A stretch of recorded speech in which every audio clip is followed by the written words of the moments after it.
What is up, guys? Delboy here. So David Allen versus Lucas Browne has been confirmed. It will take place during sometime in April. There's no set date yet.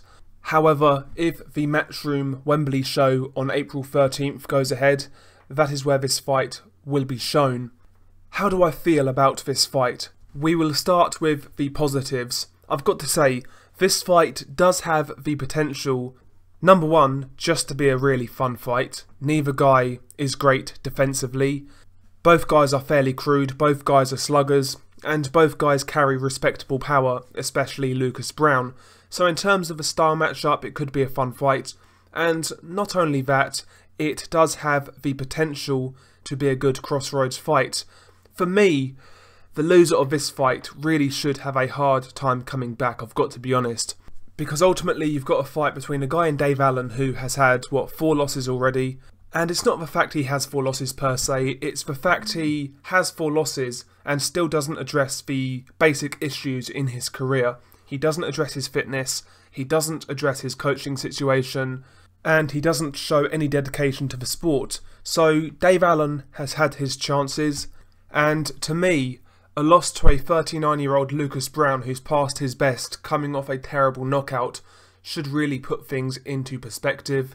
I mean, Dave Allen is a guy who's been on multiple pay-per-view cards, and his best win is Nick Webb, who is a Southern area level fighter, and this guy's been on multiple pay-per-view cards.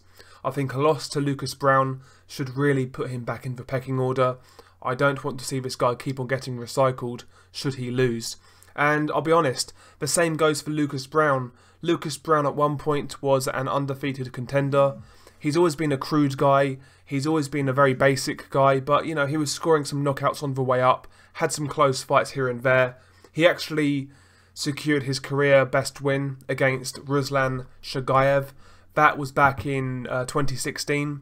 And in winning that fight, he actually won the WBA regular heavyweight title, by the way. But yeah, he won that fight back in 2016. And after that fight, he tested positive for a banned substance. And after that first positive test, I believe he tested positive again for a different substance. So Lucas Browne has had a history of failing drug tests.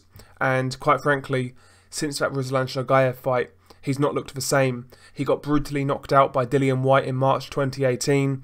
And even before the knockout in the Dillian Whyte fight, Dillian Whyte was actually piecing Lucas Browne up. He was beating him up, he was outboxing him, and it was a really ugly fight. Dillian Whyte had it all his own way, and Lucas Browne looked terrible. He looked shot, and he looked out of shape. So, if Lucas Browne were to lose to Dave Allen, a guy whose best win is at area level, he should really call it a day, because although Lucas Browne was always a basic fighter at his best, he was still way above an area level fighter, to be quite honest. So yeah, if Browne is losing to the likes of Dave Allen, he should really give his career a second thought, to be quite honest. So I'll be honest, I kind of have, mixed feelings about this fight. The fight itself could be a fun slugfest, and that's always entertaining at heavyweight. So the fight could be fun, but at the same time, I'm kind of worried that regardless of the result, the loser of this fight is going to keep on getting recycled on big shows. And, to me, the loser of this fight, really should be taking a backward step for quite some time. And if it's Lucas Browne, he should probably retire, to be quite honest. Hopefully this fight has genuine ramifications for the loser.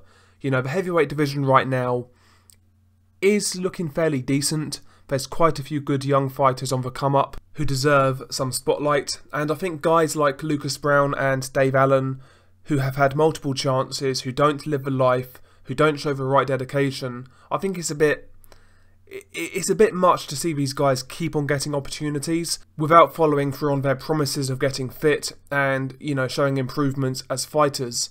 So yeah, my feelings on this fight are mixed. I really hope this fight has genuine ramifications for the loser, to be honest. If that is the case, I'm all for this fight, but I do feel the loser of this fight will keep on getting recycled regardless. And the last thing about this fight, I think it's a very good fight for regular Sky Sports, but is this the type of quality fight we need on a pay-per-view card? I mean, think about it. Dave Allen essentially is only proven at area level, and Lucas Browne is a former trinket holder who's failed 2 drug tests, who's coming off a bad knockout loss, and who's not looked good in 3 years. I mean, how good is this fight really? Yes, it could be fun. Yes, it could be a slugfest. But I see slugfests outside the kebab shop on a Friday night. We see slugfests down at York Hall on these small hall shows. I mean, is the fact this fight could be a slugfest justification for it to be on pay-per-view? Surely pay-per-view is reserved for the highest quality fights. Maybe I'm being overly critical. I'm just a bit lukewarm on both of these fighters right now, especially Dave Allen, to be honest. I'm a little bit bored of the shtick, and yeah, I want to see improvements. I want to see this guy get in shape. I want to see this guy improve as a fighter, but, you know, we've been hearing the same old thing fight after fight after fight, year after year. I mean, there's got to get to a point where enough is enough, and I think this fight should be it, to be quite honest. Share your thoughts below. How do you feel about this fight? Peace.